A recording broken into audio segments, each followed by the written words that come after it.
शांति। 6/8/1970 के अव्यक्त महावाक्य बाबा की मुरली का टाइटल है बंधन मुक्त आत्मा की निशानी।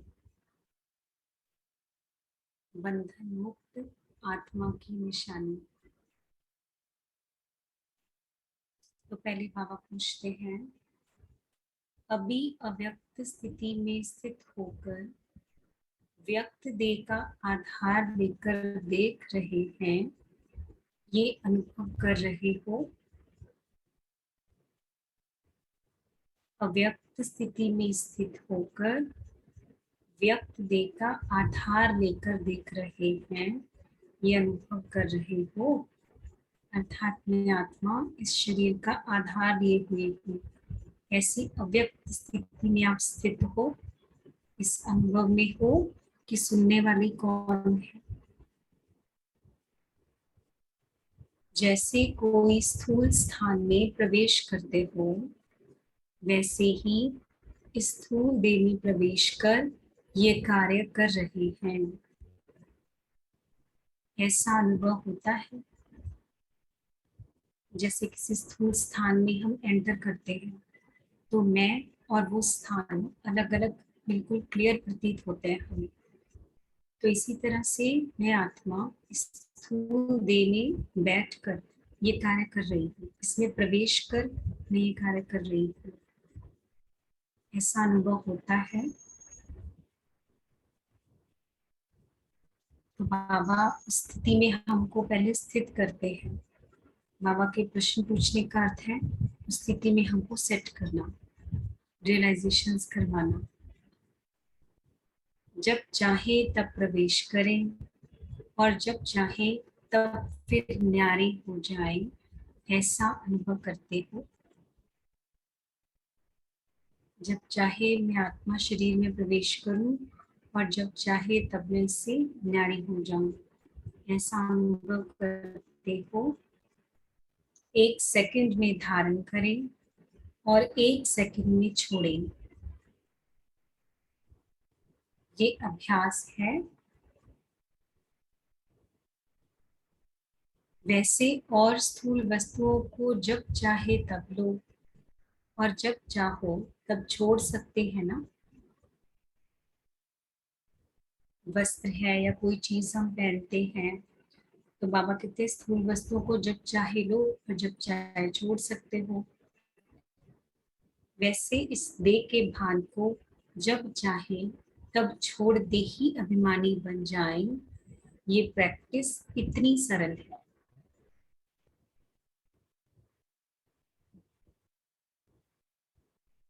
जितनी कोई स्थूल वस्तु की सहज होती है, बाबा पूछ रहे हैं क्या इतनी सहज है, इतनी सरल है ये प्रैक्टिस जितना स्थूल वस्तु को छोड़ना सहज होता है। जब चाहे दे के भान को जब चाहे तब छोड़ दे ही अभिमानी बन जाए। तो सिंपल इसके लिए एक संकल्प, मैं आत्मा इस शरीर का आधार लेकर ये कर्म कर रही हूँ। मैं आत्मा इन इंद्रियों का आधार लेकर सुन रही हूँ। सुनने वाली कौन है? ज्योतिर्बिंदु आत्मा इस शरीर के आधार से सुन रही हूँ, बोल रही हूँ। रचयिता जब चाहे रचना का आधार ले, जब चाहे तब रचना के आधार को छोड़ दे। ऐसे रचयिता बने हो। जब चाहे तब न्यारे, जब चाहे तब प्यारे बन जाए, इतना बंधन मुक्त बने हो।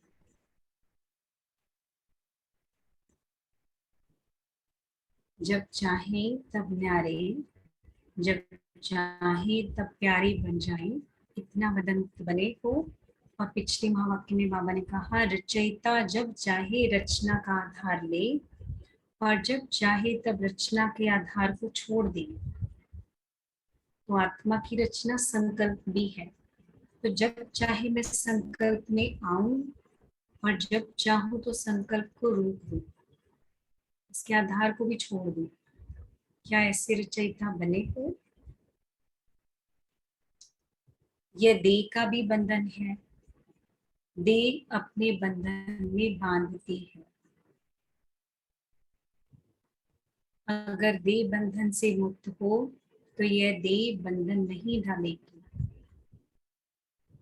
अगर देह बंधन से मुक्त हो ना, अगर कॉन्शियसनेस में देह का बंधन नहीं है तो फिर देह भी बंधन नहीं डाल सकती। चाहे कोई बुजुर्ग शरीर भी होगा तो बंधन नहीं डाल सकता अगर कॉन्शियसनेस, आत्मा देह के भान से मुक्त है।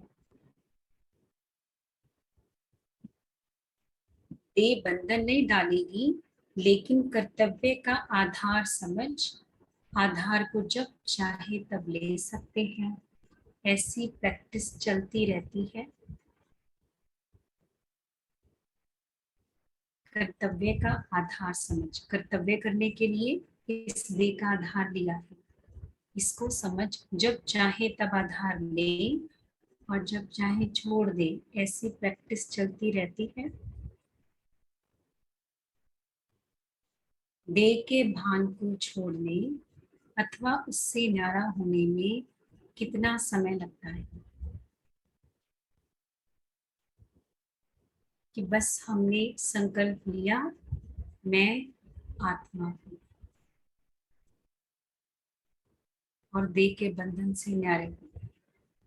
जो भी देह की बातें थी, देह के संस्कार खींच रहे थे, देह के वातावरण की आकर्षण थी, वस्तुओं की आकर्षण थी, और पुराने संस्कार की आकर्षण थी, वो सब उससे छूट गए। तो अपने को आत्मा एक सेकंड में निश्चय करना, अर्थात देह से संबंधित जो कुछ भी है, जो भी संकल्प थे, जो भी संस्कार थे, जो भी आकर्षण थे, जो बातें थी, जो सिचुएशंस थी, उससे हम इस सेकंड में छूट जाए। ये हुआ एक सेकंड में देही अभिमानी बनना, एक सेकंड में देह से अलग हो जाना। तो बाबा कहते कितना समय लगता है देह के भान को छोड़ने में, अर्थात उससे न्यारा होने में कितना समय लगता है? एक सेकंड लगता है, सदैव एक सेकंड लगता है। वह कभी कितना, कभी कितना। तो किसी ने उत्तर दिया कभी कैसी, कभी कैसी। तो बाबा ने कहा इससे सिद्ध है अभी सर्व बंधनों से मुक्त नहीं हुए, वरना आत्म स्मृति आते ही हम सारे पुराने संस्कारों से अपने आप को फ्री महसूस करेंगे, देह के बंधन से अपने आप को फ्री महसूस करेंगे। तो अगर ये नहीं हो रहा, बाबा कहते, और कभी कभी तो कर रहे हैं अनुभव, कभी नहीं कर रहे हैं, कभी टाइम लग रहा है, तो बाबा कहते इससे सिद्ध है, इससे सिद्ध है कि सभी बंधनों से अभी मुक्त नहीं हुए हैं।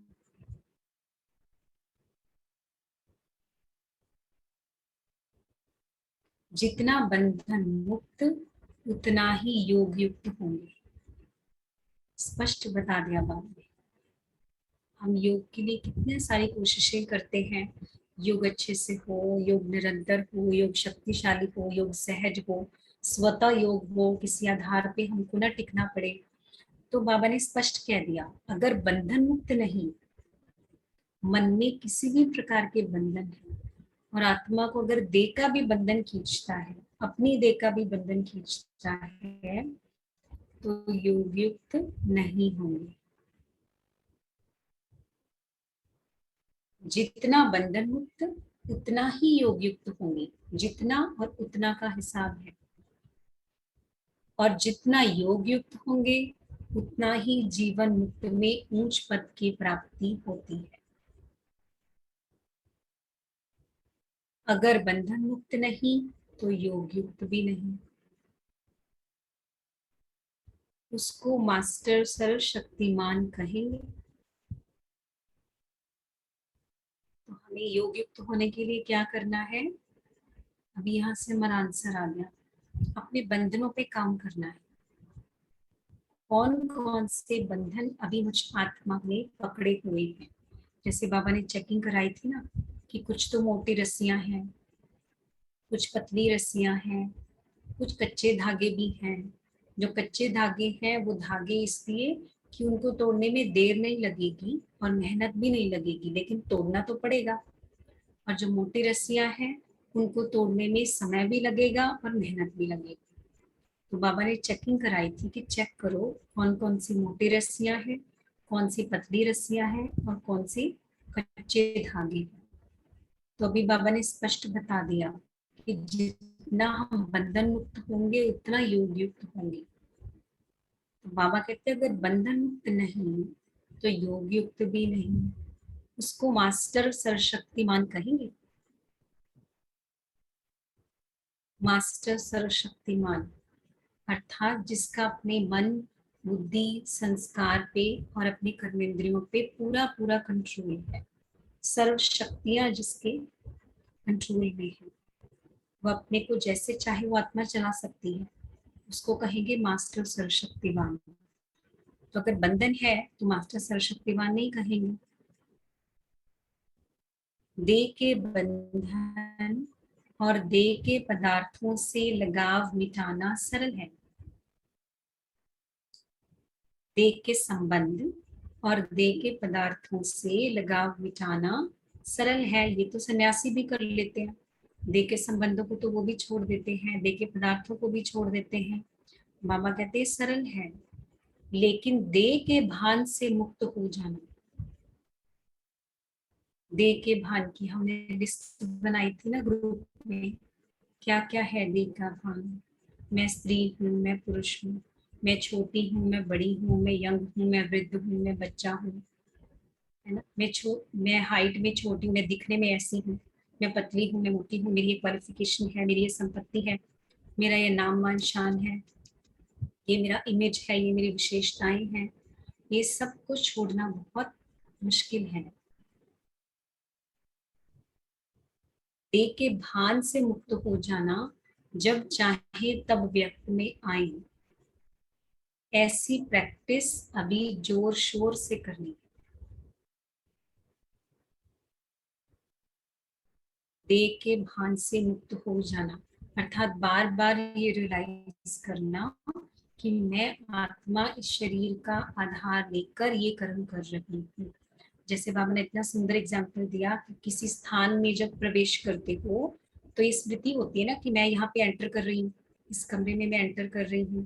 तो इसी तरह से मैं आत्मा इस शरीर के अंदर प्रवेश होके मैं ये कर्म कर रही हूँ।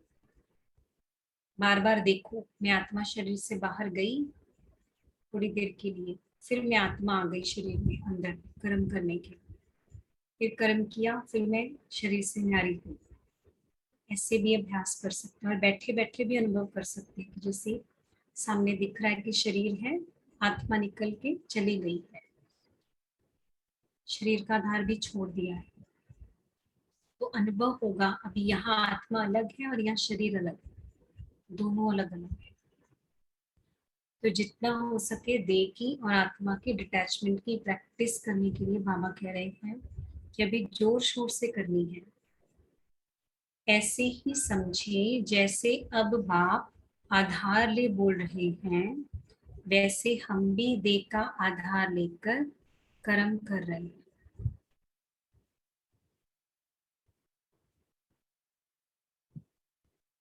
देखो सुनते सुनते अभ्यास हो सकता है। मैं आत्मा, एक सेकंड में मैं कौन सुन रहा है, मैं आत्मा, इन कानों के द्वारा। एक बॉक्स है ये शरीर जिसके अंदर मैं बैठी हूँ, ये सारे इंस्ट्रूमेंट को मैं यूज कर रही हूँ, कानों को, आंखों को। देखने वाला कौन है, आत्मा, लेकिन किसके द्वारा देख रही है, नेत्र रूपी खिड़कियों से देख रही है ना। बार बार डिटैचमेंट। जैसे बाप आधार ले बोल रहे हैं, वैसे ही हम भी देह का आधार लेकर कर्म कर रहे हैं। इस न्यारेपन की अवस्था प्रमाण ही प्यारा बनना है। इस न्यारेपन की अवस्था प्रमाण ही प्यारा बनना है। जितनी न्यारेपन की ये अवस्था होगी, अपनी देह से न्यारेपन की बाबा बात कर रहे हैं आज, संबंधों से न्यारेपन की नहीं, वस्तुओं से न्यारेपन की नहीं, अपनी देह से जितना न्यारे होंगे बाबा कहते उतने ही प्यारे बनेंगे। जितना इस न्यारेपन की प्रैक्टिस में आगे होंगे उतना ही विश्व को प्यारे लगने में आगे होंगे।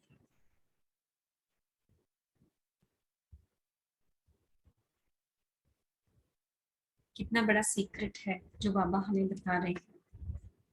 नहीं तो दुनिया में किसी के प्यारे लगने के लिए कितना कुछ करते हैं, बल्कि उल्टा देभान में जाते हैं, देह को सजाते हैं, संवारते हैं, देह को दिखाते हैं, लेकिन प्यारे तो फिर भी नहीं बन पाते। तो बाबा हमको सीक्रेट बताते हैं कि जितना हम अपने इस देह से न्यारे होते जाएंगे, ये प्रैक्टिस जितनी बढ़ाएंगे, उतना ही विश्व की आत्माओं को प्यारे लगने में हम आगे हैं। सर्व स्नेही बनने के लिए पहले न्यारा बनना है। सर्विस करते हुए, संकल्प करते हुए भी अपने को और दूसरों को भी महसूसता ऐसी आनी चाहिए कि यह न्यारा और अति प्यारा है। सर्विस करते हुए, बाबा ने कहा संकल्प करते हुए भी अपने को भी अनुभव हो और दूसरों को भी महसूसता आनी चाहिए कि ये न्यारा और अति प्यारा है। जितना जो स्वयं न्यारा होगा उतना औरों को बाप का प्यारा बना सके।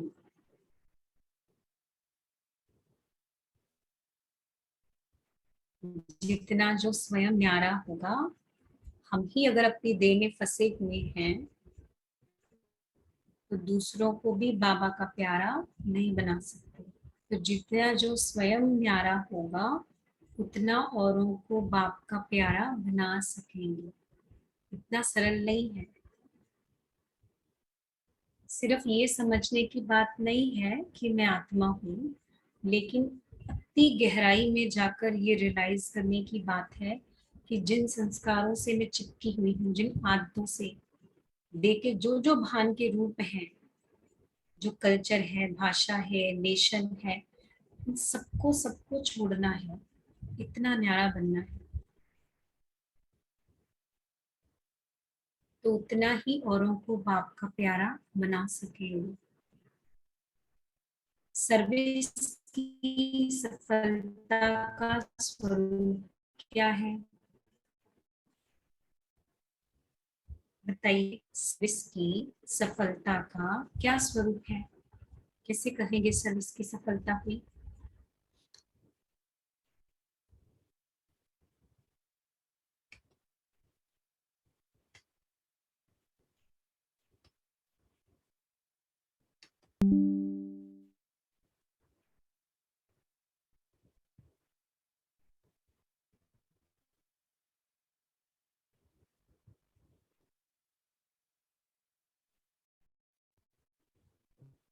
सर्विस की सफलता होने वाला बाबा के नजदीक आया है ना, क्योंकि सर्विस की सफलता को भी कई बार हम सही रूप से समझ नहीं पाते हैं। तो सर्विस की सफलता का क्या स्वरूप है ये जानना बहुत जरूरी है। हमारी तरफ अट्रैक्ट ना होके बाबा से जुड़े। बिल्कुल। तो बाबा क्या कहते हैं, सभी ने भिन्न भिन्न विचार सुनाए। तो बाबा ने कहा सर्विस की सफलता का स्वरूप यही है कि सर्वात्माओं को बाप के स्नेही और बाप के कर्तव्य में सहयोगी और पुरुषार्थ में उन आत्माओं को शक्ति स्वरूप बनाना। सिर्फ मैसेज नहीं मिले, परंतु बाप के स्नेही भी बने। सर्विस का रिजल्ट हमें इम्पैक्ट नहीं करे, है ना। तो बाबा कहते वो आत्माएं बाप के स्नेही भी बने, फिर बाप के कर्तव्य में सहयोगी भी बने और पुरुषार्थ में भी उन आत्माओं को शक्ति स्वरूप बनाना। ये है सर्विस की सफलता का स्वरूप। जिन आत्माओं की सर्विस करो उन आत्माओं में ये तीनों ही क्वालिफिकेशन प्रत्यक्ष रूप में देखने में आनी चाहिए।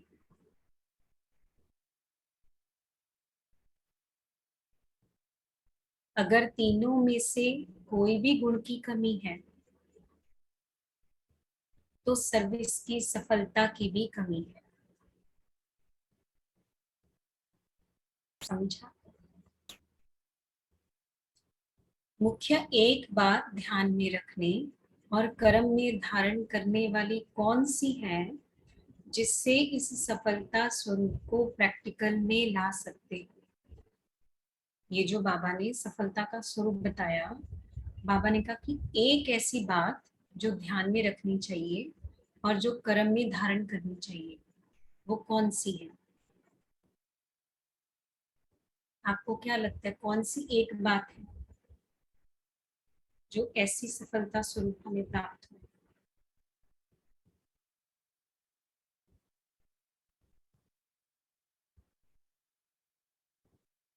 बाबा को समर्पण कर देना स्टार्टिंग में कि बाबा ये आपका कार्य है, आपका बच्चा है, आपको सब कराना है, मैं तो बस निमित्त हूँ।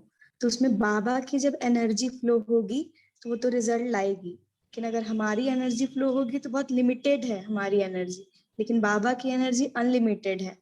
तो वही एक्चुअल में सेवा करेगा बाबा का एनर्जी। बिल्कुल, ठाकुर भाई ने कहा न्यारापन। हाँ जी, अभी बाबा क्या कहते हैं? वे कौन सी बात है? बाबा ने कहा बहुत सहज है। मुश्किल बात को ध्यान देकर धारण करते हैं और सहज बात को छोड़ देने से सहज की धारणा देरी से होती है। ये मालूम है ना, कई बार मुश्किल बातों को हम अच्छे से कर लेते हैं क्योंकि हम उस पर अटेंशन देते हैं ज्यादा, क्योंकि समझते हैं कि ये मुश्किल है। लेकिन सहज बातों को हम इतना टेंशन नहीं देते, हम सोचते हैं ये तो इजी है और ये तो छोटा मोटा तो चलता है, तो फिर उसमें धारणा भी नहीं होती है,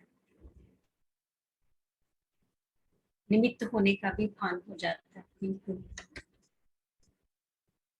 तो बाबा ने कहा ये मालूम है, समझा जाता है, ये तो कोई बड़ी बात नहीं है, हो जाएगी। कि अगर हमने इतनी बड़ी बड़ी चीजों को क्रॉस कर लिया, इतनी बड़ी प्राप्ति कर ली, तो ये तो छोटी छोटी बातें तो हो जाएंगी। उसको छोटा समझ के हम हल्का में छोड़ देते हैं। फिर होता क्या है, हो जाएगी करते करते ध्यान से निकल जाते, अटेंशन नहीं देते उसमें, इसलिए धारणा रूप भी नहीं होते। अब ये कितनी प्रैक्टिकल बात है।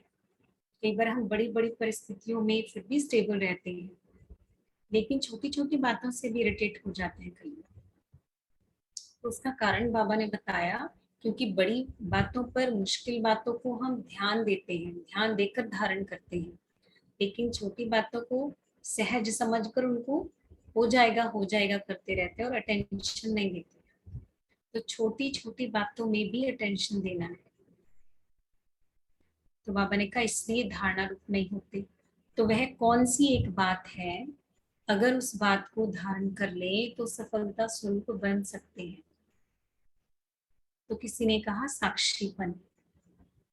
बाबा ने कहा हाँ ये बात ठीक है, आज बाप दादा भी साक्षी अवस्था की राखी बांधने के लिए आए हैं। अगर ये साक्षीपन की राखी सदैव बंधी हुई हो तो सर्विस की सफलता बहुत जल्दी निकलेगी। अभी जिस कर्तव्य में मास लगता है उस कर्तव्य में 1 घंटा भी नहीं लगेगा। यह साक्षीपन की राखी बांधनी। आज बाबा ने नई राखी बताई। औरों को तो प्योरिटी की राखी बांधते हो, लेकिन बाप दादा आज ये साक्षीपन की राखी बांध रहे हैं। जितना साक्षी रहेंगे उतना साक्षात्कार मूर्त और साक्षात मूर्त बनेगा। साक्षात्कार मूर्त भी और साक्षात मूर्त भी प्रत्यक्ष रूप में भी दिखाई देंगे बाप समान। साक्षीपन, साक्षीपन की राखी में मतलब मुख्य क्या प्रैक्टिस, मतलब क्या करना होगा? यहाँ सर्विस की बाबा बात कर रहे हैं ना, तो सर्विस में क्या क्या होता है, हम इंटेंगल हो जाते हैं सर्विस के रिजल्ट में। आत्माएं कितना सुन रही हैं, कितना ध्यान दे रही हैं, कितनी आत्माएं आई हैं, या उसके कई बार प्रबंध में ही इतना उलझ जाते हैं कि अपनी स्थिति हमारी हलचल में आ जाती है। तो उसमें बिल्कुल साक्षीपन, जैसे बाबा ने पहले भी बताया था, कर्म करने से पहले बाबा को सौंप दिया, मैं तो निमित्त हूँ, बाप करावनहार।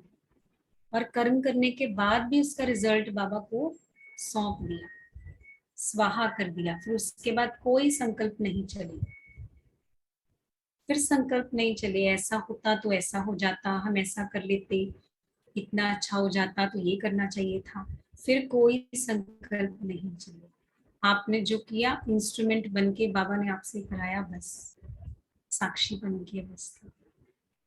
किसी भी प्रकार का इंटेंगलमेंट नहीं है मन का उस सर्विस में, एकदम इंस्ट्रूमेंट बन के वो सर्विस करो। तो बाबा ने कहा साक्षीपन कम होने के कारण साक्षात और साक्षात्कार मूर्त भी कम बने,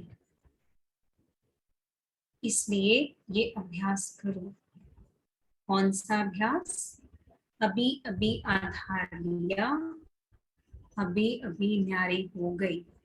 अभी देखो साक्षीपन की अवस्था को भी बाबा इससे जोड़ रहे हैं, ये इसका आधार है साक्षीपन का। साक्षीपन का आधार इसके बिना नहीं आ सकता। वास्तव में साक्षीपन की अवस्था है ही देही अभिमानी अवस्था, क्योंकि आप स्वयं को अगर दे समझते हुए साक्षीपन की कोशिश करेंगे, हो ही नहीं सकता। आप सीन में इंटेंगल हो जाएंगे, आत्माओं के पाठ में इंटेंगल हो जाएंगे, स्वयं के संस्कारों में इंटेंगल हो जाएंगे। तो बाबा ने कहा कि ये अभ्यास करो इसके लिए कि अभी अभी आधार लिया और अभी अभी न्यारे हुए। देह से न्यारेपन की आज बाबा बात कर, ये अभ्यास बढ़ाना अर्थात संपूर्णता और समय को समीप लाना है। तो अब क्या प्रयत्न करना है? समय और संपूर्णता को समीप लाओ। और एक बात विशेष ध्यान में यह रखनी है कि अपने रिकॉर्ड को ठीक रखने के लिए सर्व को रिकॉर्ड दो। जितना जो सर्व को रिकॉर्ड देता है उतना ही अपना रिकॉर्ड ठीक रख सकता है। दूसरे का रिकॉर्ड रखना अपना रिकॉर्ड बनाना है। अगर रिकॉर्ड कम देते हैं तो अपने रिकॉर्ड में कमी करते हैं। इसलिए इस मुख्य बात की आवश्यकता है। अपना रिकॉर्ड अगर हमें ठीक रखना है तो सबको रिकॉर्ड देना है। और एक मुरली में बाबा ने कहा था कि दुनिया में तो क्या करते हैं, बड़ों को रिगार्ड और छोटों को प्यार देते हैं। लेकिन बाबा ने कहा यहाँ पे सबको बड़ा समझ के ही रिगार्ड देना है, छोटा समझ के किसी को नहीं। सबको अपने से बड़ा समझ के रिगार्ड देना। और रिगार्ड भी दुनिया में तो कैसे देते हैं, कोई बड़ा आया तो उसके लिए चेयर छोड़ देते हैं, झुकते हैं, नमस्ते करते हैं, है ना, पैर पैर छूते हैं, ये ऐसा रिगार्ड देते हैं। लेकिन बाबा हमको रिगार्ड देना क्या सिखाते हैं?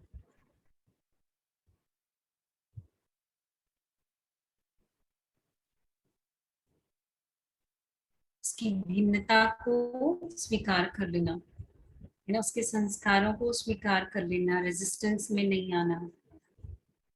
और एक मुरली में बाबा ने कहा था हर आत्मा को उमंग उत्साह से आगे बढ़ाना ही रिगार्ड देना है।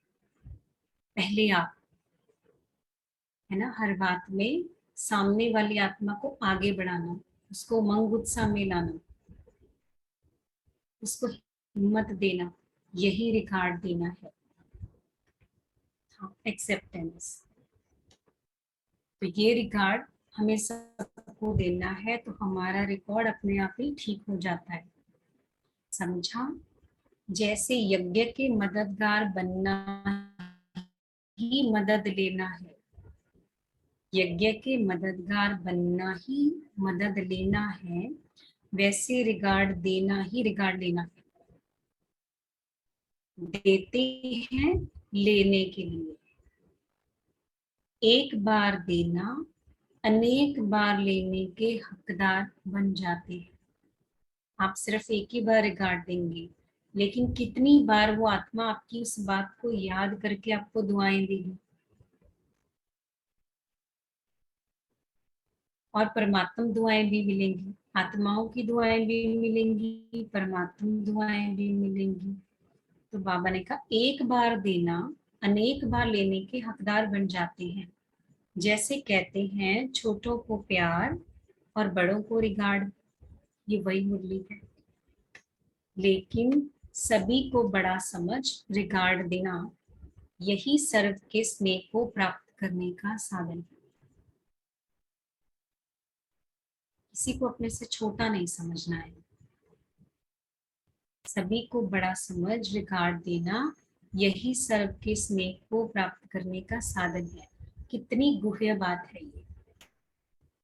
किसी को छोटा समझ के भी प्यार नहीं देना है, ये हमसे छोटा है तो इसको प्यार देना है, इसको रिगार्ड देना है, इसको केयर देना है। नहीं, ये मुझसे बड़ा है, ये बाबा का बच्चा है, ये भी मेरे से बड़ा है।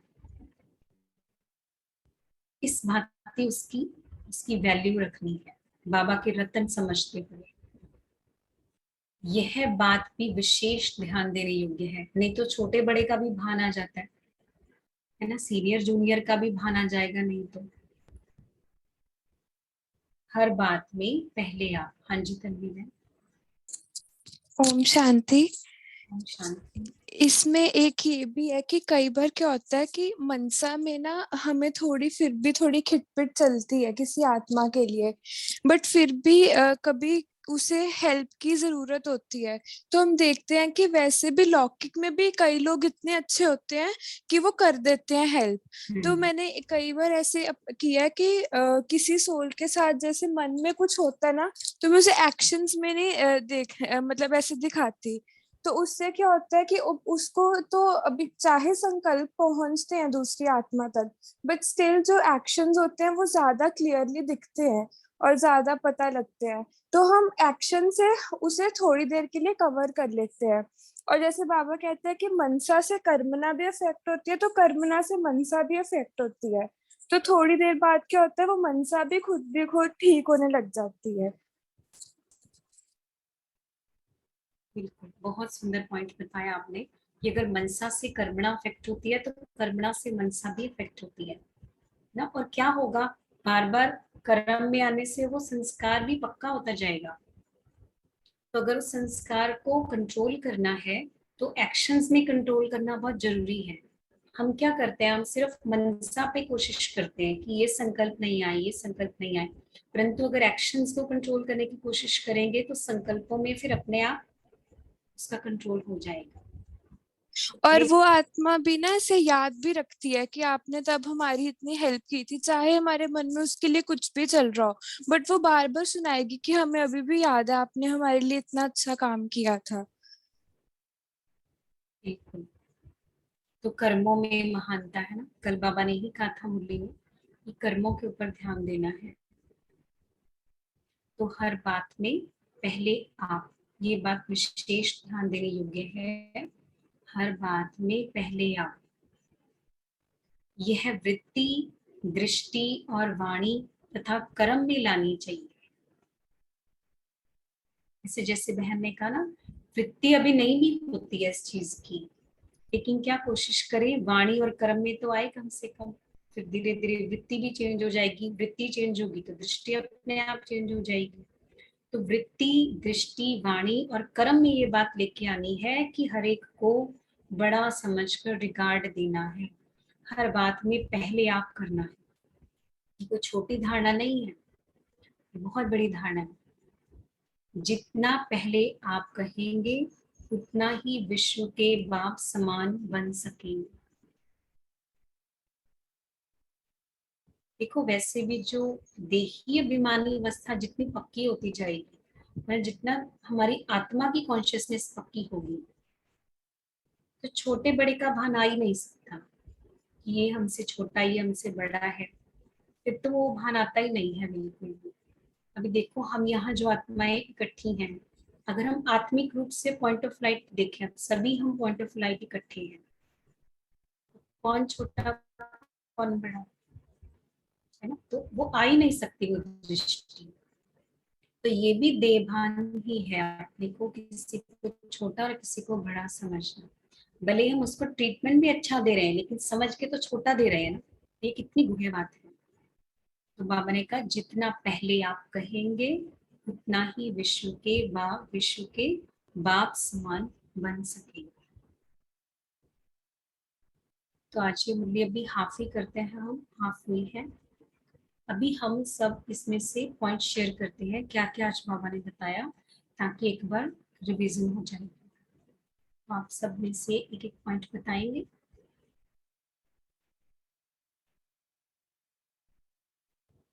मुरली का टाइटल क्या है?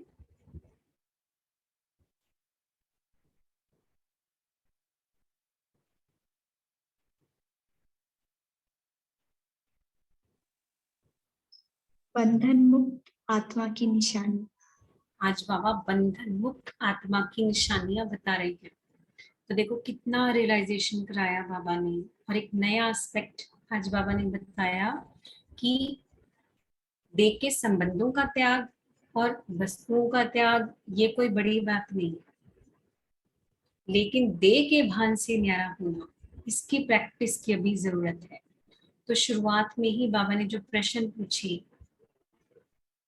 रियलाइजेशन करवाई कि अव्यक्त स्थिति में स्थित होते हुए मैं व्यक्त का आधार लेकर ये कर्म कर रही हूँ, ये अनुभव करते हो।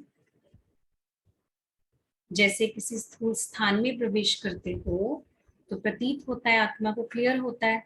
इसी तरह से मैं आत्मा इस शरीर में प्रवेश कर ये कर्म कर रही हूँ, ऐसी अनुभूति होती है। फिर बाबा ने पूछा कि देह से न्यारे होने में कितना समय लगता है? 1 सेकंड लगता है। फिर कभी कभी 1 सेकंड लगता है या कभी ज्यादा समय लगता है।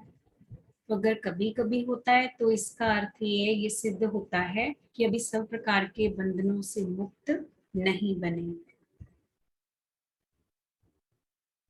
बहुत सुंदर बाबा ने चेकिंग कराई, और बाबा ने कहा इसी अवस्था को बार बार जोर शोर से बाबा ने कहा इसकी प्रैक्टिस करनी है। अभी अभी अभी शरीर का आधार लिया और अभी अभी शरीर से न्यारी हो।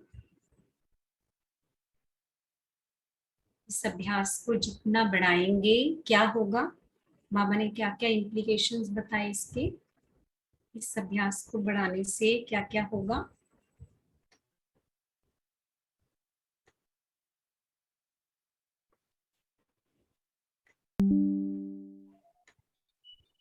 आत्मा बंधन मुक्त बनेगी और अपने संपूर्णता के समीप पाएगी। बंधन मुक्त होके, यस, संपूर्णता के समीप और समय को समीप लाएंगे, बाबा ने कहा। हाँ जी राघव भाई।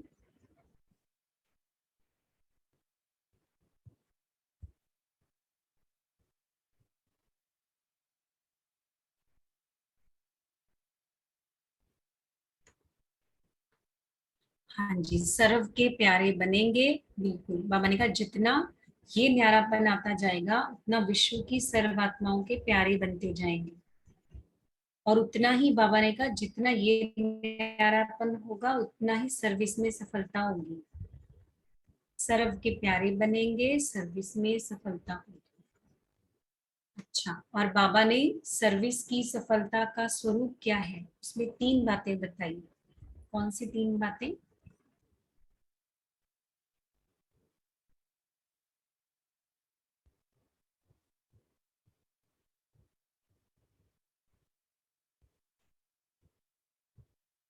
सर्विस की सफलता का, हाँ जी, बाबा के वो स्नेही बनेंगे और फिर सहयोगी भी बनेंगे बाबा के कार्य में। और तीसरा? उनमें शक्ति मतलब शक्ति भी आएगा। पुरुषार्थ में शक्ति स्वरूप भी बनेंगे, है ना। बाबा ने कहा अगर तीनों में से एक की भी कमी है तो अर्थात सर्विस में भी कुछ कमी है, सर्विस की सफलता में कमी है। और सर्विस की सफलता के लिए बाबा ने कहा इसके लिए एक बात याद रखो, बस एक बात धारण करनी है, एक बात का मुख्य ध्यान देना है वो क्या कहा बाबा ने?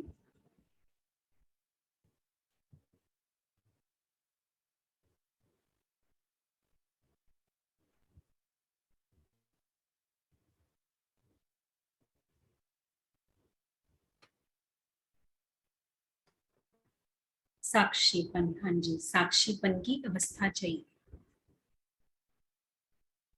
और बाबा ने कहा बड़ी बड़ी बातों को फिर भी हम अटेंशन दे के कर लेते हैं, सफलता प्राप्त हो जाती है उसमें, लेकिन छोटी छोटी बातों में हम क्या कहते हैं, हो जाएगा कह के उस पर अटेंशन कम देने के कारण फिर उसमें सफलता भी नहीं मिलती है। ये बहुत ध्यान देने योग्य बात है।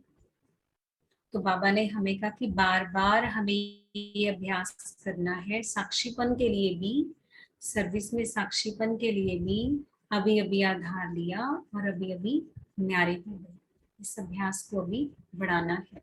और बाबा ने फिर रिकॉर्ड देने की बात कही कि जितना सर्व को हम रिकॉर्ड देंगे उतना हमारा रिकॉर्ड स्वतः ही ठीक रहेगा।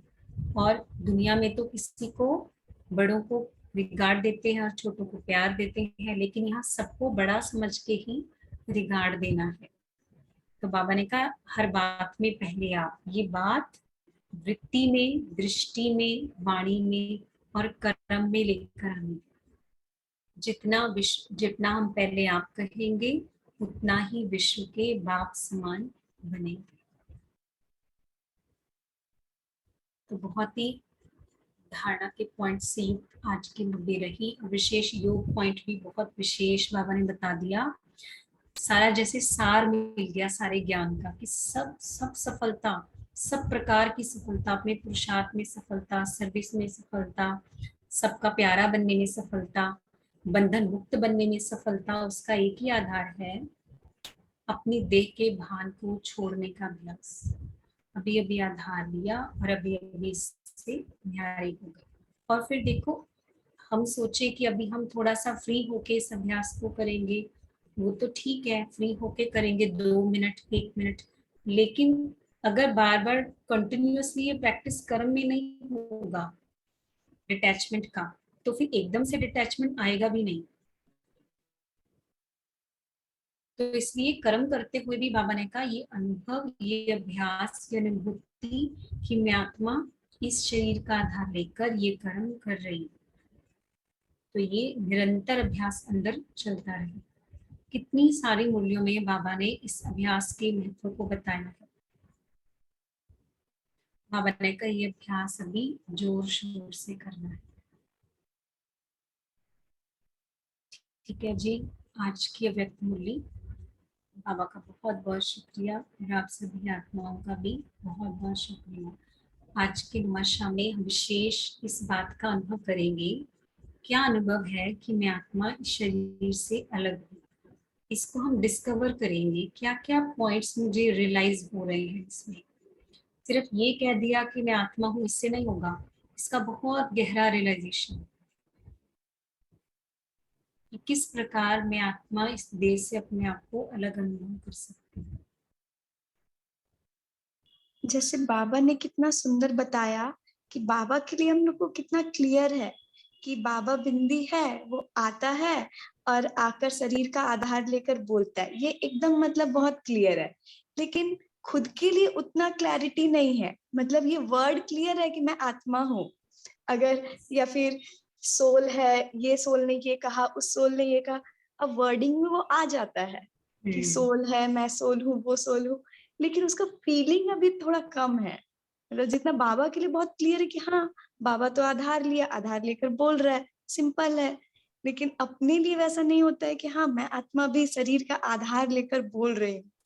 इसको बहुत मतलब क्लियर करने का जरूरत है। बिल्कुल, वो वही बात है इस ना, जैसे हाँ, इसके लिए एक बार आपने हमें बताया था ना व्हाट्सएप पे कि जैसे हम इस बहुत विस्तार में जा सकते हैं कि अगर मैं आत्मा हूँ तो मैंने बहुत जन्म लिए और हर जन्म में जो पॉसिबिलिटीज हो सकती हैं, कई बार मैं किसी और रिलीजन में भी गई, कई बार मेरी डेथ किसी तरह से हुई, तो ऐसे अपनी क्रिएटिविटी को जितना ब्रॉड करके हम और पॉसिबिलिटी सोचते हैं ना, तो उससे बहुत होराइजन्स ना हमारे ब्रॉड होते हैं कि किसी जन्म में बहुत बुरी भी होंगी, मतलब तो किसी में बहुत अच्छी भी होंगी, क्योंकि सारे वो फिर विकार वहां से ही तो आए हैं। तो ऐसे जितनी हमारी पॉसिबिलिटीज हम सोचते हैं ना, तो उतना ही एक्सेप्टेंस अपने लिए बढ़ती है और फिर दूसरों के लिए भी बढ़ती है। ये मैंने तब आपका ये टिप बहुत प्रैक्टिस किया था और इसने बहुत हेल्प भी किया था। ये तो बाबा का ही बताया हुआ है। और जैसे अभी आप कह रहे थे ना पूजा बहन, क्योंकि हम ये क्लैरिटी है बार बार कि बाबा परम धाम में रहता है। बाबा का यहाँ पे तो अपना कोई पर्सनल शरीर नहीं है, बाबा का यहाँ पे कोई ऐसा घर नहीं है। बाबा तो रहता ही परम धाम में, हमें ये क्लैरिटी है कि बाबा परम धाम से आता है। लेकिन हमें अपने लिए क्या हो गया, विस्मृति हो गई। हम समझते ये मेरा घर है ना, ये मेरा शरीर है। बाबा के पास तो अपना शरीर भी नहीं है, तो हमें क्लैरिटी है। लेकिन अभी हम इसको अपना शरीर समझते हैं और हम इसको, इस दुनिया को अपना घर, इन वस्तुओं को अपना समझते हैं। तो जितना इनको हम अपना समझ रहे हैं, उतना हम ये रियलाइजेशन नहीं कर सकते कि मैं आत्मा इन सब से बिलोंग नहीं करती हूँ, मैं तो इनसे अलग हूँ। इसीलिए बाबा हमको बार बार क्यों कहते हैं, घर को याद करो। क्यों कहते हैं बार बार? तो ये रियलाइजेशन कि वो मेरा घर है, वहां से मैं आई हूँ इस सृष्टि चक्र में पार्ट बचाने। तो बाबा ने कहा इसको जितना हो सके रियलाइज करो, मैं परम धाम निवासी आत्मा हूँ। तो इसके लिए मतलब हर कर्म में आने से पहले क्या ऐसा प्रैक्टिस की, पहले मैं परम धाम गई, फिर मैं परम धाम से इस बॉडी में आई हूँ कर्म करने, फिर जैसे मान लीजिए अभी क्लास सुन लिए, तो फिर क्या ऐसा प्रैक्टिस की मैं आत्मा गई परम धाम, फिर लाइक वॉकिंग कर रहे तो फिर मैं आत्मा वापस आई, तो मतलब बार बार इसका प्रैक्टिस से मतलब ये इजी हो जाएगा, है ना? हाँ बिल्कुल। और हर ट्रैफिक कंट्रोल में भी कर सकते हैं हम, 1 घंटे में 1 मिनट ट्रैफिक कंट्रोल, ये दे छोड़ के। सिंपल, बहुत अच्छा इजी अभ्यास है जो मुझे बहुत प्रैक्टिकल लगता है। आप हुए मर गई दुनिया, मर जाओ 1 मिनट के लिए, इस दुनिया से मैं मर जाती हूँ और यहाँ से मैं बाबा के पास चली जाती हूँ अपने घर।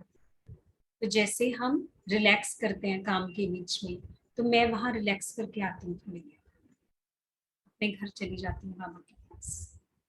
मैं तो वहां रिलैक्स होके बाबा की गोद में बैठ के, अपने घर में बैठ के आऊँ 1 मिनट। ये सच में आपको बॉडी को भी रिलैक्स करेगा, मन को भी रिलैक्स करेगा, डिटैचमेंट भी आएगा, कोई बोझ मन में पकड़ा हुआ होगा वो भी निकल जाएगा। और इसमें एक ये भी बहुत अच्छा अभ्यास है एक्टर्स का, कि ये जैसे मूवी, और ये सिर्फ हम एक्टिंग ही तो कर रहे हैं।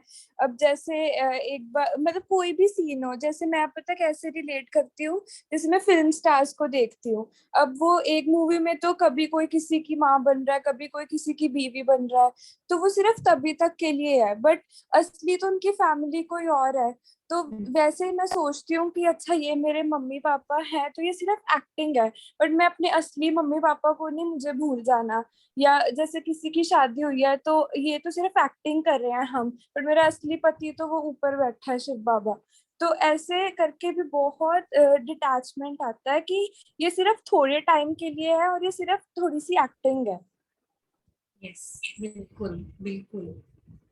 तो जितना हो सके, जैसे यही तो बात है, हम जैसे जैसे हम योग युक्त होते जाएंगे, बेहद में जाते जाएंगे, तो हमें क्लैरिटी होती जाती है मैं कौन सी आत्मा हूँ, मैं कहाँ से आई हूँ। सिर्फ प्रेजेंट को ना देख के हमारी बुद्धि बेहद में रहना शुरू कर देती है। इसीलिए तो बाबा ने जैसे 2-3 दिन पहले मुरली में कहा कि याद की यात्रा में तीखे जा रहे हैं, इसकी निशानी क्या होगी कि स्वदर्शन चक्र बुद्धि में फिरता रहेगा।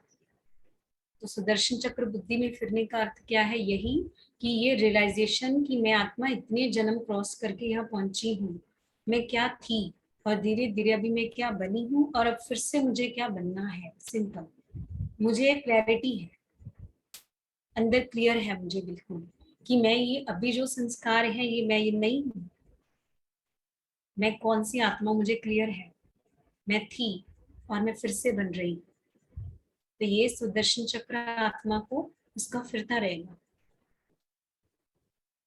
तो बेहद में जितना हमारी बुद्धि रहेगी, जितना हद में बुद्धि को रखेंगे, हद की बातों में फंसे रहेंगे, तेरा मेरा इसका उसका साधनों में, तो हमारी बुद्धि बेहद में जाने में उतना डिफिकल्टी होगी।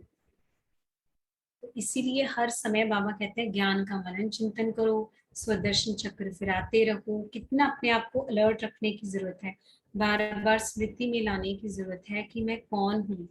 ये प्रश्न कितना इम्पोर्टेंट है, बार बार अपने आप से पूछना, मैं कौन। हम फिर हद की स्मृति में आ जाते हैं, मैं ये नाम हूँ, मैं ये शरीर हूँ, मैं ये मेल फीमेल हूँ, मैं लड़की हूँ, मैं यंग हूँ ना, मैं ये ऑक्यूपेशन हूँ, मैं उसकी बेटी हूँ। तो ये बार बार हद की स्मृति आ जाती है। तो बार बार इसलिए बाबा कहते हैं स्वदर्शन चक्र फिराओ, है ना। तो ये कितने, देखो कितने एस्पेक्ट्स हैं इस बात को रियलाइज करने के। सिर्फ ये सोचने से नहीं होगा कि मैं आत्मा हूँ, अब इसको कितना गहराई से रियलाइजेशन करना होगा। और ये सारा आत्मिक स्थिति का अभ्यास ही है। सिर्फ आत्मा को देखना ही आत्मिक अभ्यास नहीं है, लेकिन रियलाइजेशन, ये सारा अपनी अपनी जर्नी को देखना, चक्र को देखना, अपनी स्थिति को देखना। जब मैं देव स्वरूप में थी तो मेरी क्या स्थिति थी। देखो 2 दिन पहले ना ये रियलाइज किया हर ट्रैफिक कंट्रोल में कि मैं देव कुल की परम पवित्र आत्मा। कितना इस एक महावाक्य से कितना आत्मा विस्मृति से स्मृति में आती है। मैं देव कुल की परम पवित्र आत्मा हूँ। जो इस समय के संस्कार हैं उसको कितना हम मनन चिंतन करते रहते हैं, मैं ऐसी हूँ, मैं ऐसी हूँ, मेरे में अभी ये प्रॉब्लम है। बाबा कहते हैं उसको नहीं लेके आओ चिंतन में, मैं जो हूँ उसको चिंतन में क्यों नहीं लाते। तो मैं हूँ कौन वास्तव में, मैं देव कुल की परम पवित्र आत्मा हूँ। मैं ही थी जो स्वर्ग में थी, स्वर्ग के सुख मैंने देखे हुए हैं। सब पाठ मुझ आत्मा में नून है। जब बाबा कहते हैं आत्मा में 84 जन्मों का पाठ नूंद है, ये कितनी बड़ी बात है। स्वर्ग का सारा पाठ जो मैंने बजाया, कितने जन्म लिए, वो सब मेरे अंदर नूंद है। वो मैं इमर्ज कर सकती हूँ जितना मैं उसके बारे में चिंतन करूंगी, जितना मैं उसके बारे में रियलाइजेशन करूंगी, वो सब पार्ट इमर्ज हो सकता है। अंदर ही नूंद है वो सब मैंने अनुभव किया हुआ है आत्मा में। वो निर्विकारी स्थिति, वो सुख की दुनिया, वो शांति की दुनिया, ये सब पार्ट मेरे अंदर है, जितने भी मैंने जन्म लिए। तभी तो जब पास्ट लाइफ में लेकर जाते हैं आत्माओं को, तो देखो उनको अपनी पास्ट लाइफ याद आ जाती है, वो देख लेते हैं सारा। तो कैसे, आत्मा में नूंद है ना, हर जन्म का रिकॉर्ड आत्मा में नूंद है। तो स्वर्ग का रिकॉर्ड भी, वो देव कुल में जब मैं थी, वो भी आत्मा में नूंद है। वो संस्कार भी आत्मा में नूंद है। वो जो मेरे प्योर संस्कार थे, देखी अभिमानी दृष्टि थी जो मेरी, वो सब आत्मा में मुझ में नूंद है। वो मैं ही थी, कोई और नहीं था। तो इसको जितना रियलाइजेशन करेंगे, बाबा कहते बाप और वर्षे को याद करो। तो वर्षे को याद करना अर्थात उसी स्मृति को बार बार इमर्ज करना, उस स्मृति को बार बार इमर्ज करना, बार बार इमर्ज करना। तो वो स्थिति अपने आप रियलाइज होती है। नहीं तो फिर हमें ये अनुभव ही नहीं होता कि हाँ हम कभी देवता थे। बहुत सी आत्मा ये कहती है कि हमें रियलाइज ही नहीं होता कि हम देवता थे और हम फिर से बनेंगे। तो क्यों, क्योंकि उस हम देव कुल की अपनी स्थिति को, स्वर्ग की अपनी स्थिति को, जो पार्ट मेरे अंदर ही नींद है, उसको चिंतन ना करके हम अपने प्रेजेंट को चिंतन करते रहते हैं। हाँ जी धन्यवाद। जैसे ना मैं 2 दिन पहले ना वैष्णो देवी गई थी, तो उधर जैसे कितना रश था और कितनी डिफिकल्ट वहां की यात्रा होती है। तो मुझे ना थोड़ी देर बाद इतनी वो इरिटेशन लग गई, कितनी भीड़ है, बारिश भी है। तो ऐसे बहुत ना मैं बिल्कुल भी अपनी स्थिति से ना हिल गई। तो जैसे मैं वहां पे भवन में पहुंची ना, तो अभी जैसे क्या भक्ति मार्ग के संस्कार है, तो शिव बाबा ने तो अभी नई नई एंट्री ली है। तो हम तो जैसे माता रानी को जब जाते थे उनसे ऐसे माथा टेकते थे, प्रे करते थे। तो मैंने ना यही सोचा, मैं कि ये तो मम्मा ही है, तो ये तो जैसे तो ऐसे अपना अपनापन फील हुआ। तो फिर ना मैंने एक ये छोटा सा सामान लिया कि मैं माता रानी की बेटी हूँ, जैसे बाबा कहता है ना तुम गॉड के बच्चे मास्टर गॉड। तो मेरे मन ने ना ये छोटी सी इजी सी बात को बहुत अच्छी तरह ना एक्सेप्ट कर लिया। और जैसे मैं भवन से बाहर निकली, तो मुझे वो ममता वाले इतने वो संस्कार कहाँ से इमर्ज हुए कि मुझे था कि इतनी भीड़, इतने लोग, ये कहाँ कहाँ से आए, इतना मतलब सफर कर कर, इतना पैदल चलकर, कैसे कोई सड़कों पर ही सो रहे हैं, ये अपनी माँ को मिलने आए हैं, फिर भी कितना कष्ट लेकर आए हैं। ऐसी कौन सी माँ, ऐसे माँ तो नहीं कहेगी इतना कष्ट करो। और मेरा मन ऐसा करे मैं हर एक को गले लगाऊं कि तुम कितना मतलब तुम्हारा भी कितना प्यार है, बट तुम अपने आप को कितना कष्ट दे रहे हो। तो वो अचानक से इतने वो वाले संस्कार मेरे इमर्ज हो गए ना, और ऐसे मेरा रोना बंद ही नहीं हो रहा था। बिल्कुल। देखो, स्मृति से स्थिति है ना। तो नेक्स्ट टाइम आप क्या करना, और ये भी नहीं सोचना है कि वो तो मम्मा है, क्योंकि बाबा ने कहा यादगार किसी एक का नहीं है, वो हम सब हैं, वो मैं हूँ। आप नेक्स्ट टाइम इसको अनुभव करना, जब आप मंदिर में जाओगे या कहीं ऐसी जगह जाओगे, जगह जागरण में कई बार हमें जाना पड़ता है, तो ये अनुभव करना कि ये मैं हूँ। फिर देखना आपको क्या अनुभव होगा। और जो जैसे ग्रुप भी जो साथ में गया था ना, पहले मुझे बहुत इरिटेशन हो रही थी, कोई काफी तेज चला जा रहा है, कोई काफी स्लो है।